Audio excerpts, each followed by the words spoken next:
Left hand side, lower grille installation for a Prius equipped with a fog light. So the tab on the corner would go in and then pull back out.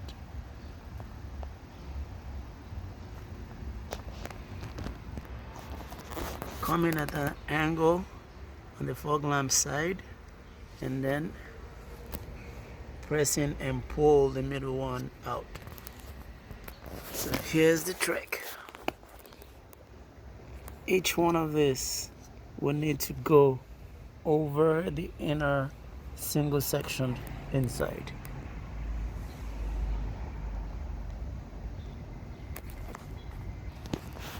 See that hole below the fog lamp needs to be aligned with this tab on the grill.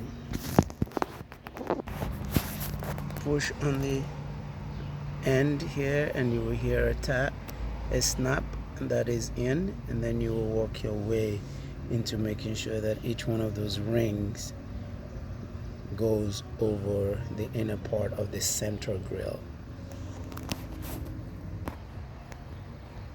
Completed.